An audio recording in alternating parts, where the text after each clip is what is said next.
I'm nervous. Only 5 minutes of your time, and as a percentage, it's 0.5% of your day. So just bear with me, hang with me. Let's go. Okay, so I have a lot to say in little time. So right now I'm reading off a script so I don't stutter because that happens when I'm nervous. So the average human goes to bed at 11 p.m. and wakes up at 6 a.m. That only leaves 17 hours out of the 24 that you are awake. So 60 times 70 gives you 1,020 minutes.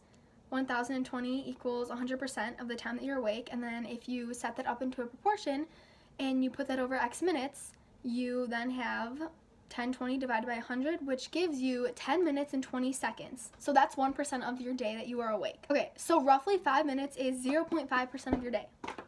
Those of you who don't know me, I am not a math whiz. If anything, no negative talk, but you know, math is not my subject, so I don't know if you can trust me on that one, but I think that's right, so we'll just go with it. So in this video, I'm not really sure what this is going to be about or how it's going to go, but I am going to talk about the Bible, and honestly, I think this video is for everyone, and anyone can benefit from this, no matter if you believe this or that, or if you don't believe at all, anything. I'm not trying to change anyone or like transform you into something that you're not, because that's not cool. Yeah, so even if you don't agree with like the biblical aspect of this, I still feel like you can get something from this, because it's not all about the biblical perspective. But don't click out of this video just because I bring up Bible verses and stuff. I want you to stay to the end, and it's only 0.5% of your day anyway, so who cares? Okay, so I wanted to do a Bible study, and I wanted to read the book of Ecclesiastes. So I started out reading Ecclesiastes, and the first day, so there's like 12 chapters, so I figured I could do one chapter a day, and then it'd go by fast, and it's an easy read. So for the first day, I came across this verse that says, "For with much wisdom comes much sorrow, the more knowledge, the more grief." And I started that and I wrote deep next to it. But like I wasn't even like, ooh, deep. Like I didn't even know what it meant. I was just like, okay, that's kind of weird. Because like why are they associating like knowledge with grief and pain and everything? Like that doesn't make sense to me. Like knowledge is a good thing. So I have a study Bible, and it just kind of explains more, since the Bible is kind of hard to read and there are some words that are confusing. So I read the study portion of it, and it said, "The more you understand, the more pain and difficulty you experience. For example, the more you know, the more imperfection you see around you. And the more you observe, the more evil becomes evident. As you set out with Solomon to find the meaning of life, you must be ready to feel more, think more, question more, hurt more, and be ready to do more." And then it says, "Are you ready to pay the price for wisdom?" After I read that, I was like, yeah, God, bring it on. Like, I want more wisdom. Like, I'll pay the price. Try me. So not long after that, literally within like 3 days after that, 2 people who I do not know at all have passed away. One out of those 2 chose to end their life. So even though I did not know those 2 people, I know people who did know them, and it's terrible.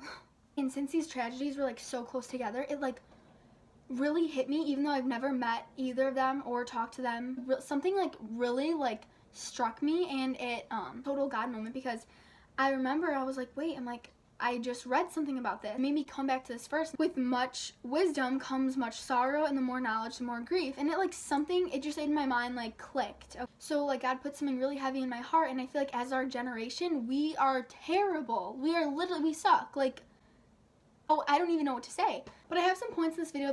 I really hope it opens your eyes. So you, literally, whoever is watching this video, literally you, the one that clicked on this video, you have the power to change someone's life.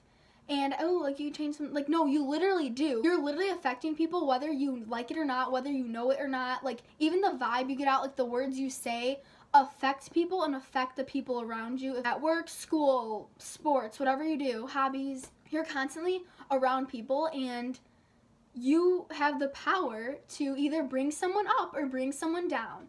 And I feel like as of now, everyone, it's a competition. It's a competition for, I don't know. Point 1, you don't know what happens behind closed doors. I'm guilty of this. It's totally easy to forget that not everyone's life is perfect, and we tend to forget that sometimes because I think we see what we see on social media, like the videos people are posting, the pictures people are posting, but we have to remember that people are posting what they want us to see. We're not seeing the full side of the story. We're only seeing the good. So yes, you may see someone who looks really good in a bikini, but they're not posting about their eating disorder.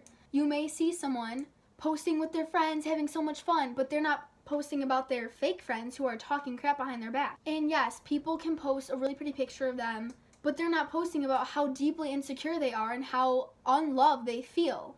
And yeah, maybe someone can post a picture of their awesome trip, but are they talking about their parents' divorce? No. The real question is, what are you doing with your 5% of the day? What's your 25%? Are you building people up or are you bringing them down? Are you speaking kindly about others? Are you wasting your potential good energy on negative attitudes and stuff, or are you using that full energy and are you going like all the way, trying to be positive, trying to be happy? This is a sucky life, and we have the choice to either keep making negative jabs at it, or we can, you know what, try to be positive. Everyone goes through stuff, and if you're going through a hard time, literally talk to me. I would love to get to know you. I think you're awesome, and I would love to be your friend. So we need more positivity in this world. So I really hope that this inspires you guys to just be a nice person. They want to share, I have this book. It's called The Kindness Boomerang. It's so cute. How to Save the World and Yourself Through 365 Daily Acts. Okay, doubt that, but worth a shot.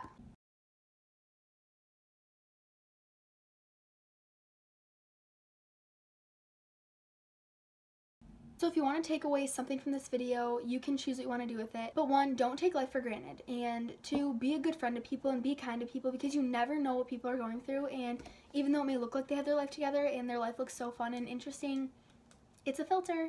Thank you so much for giving me your 0.5%.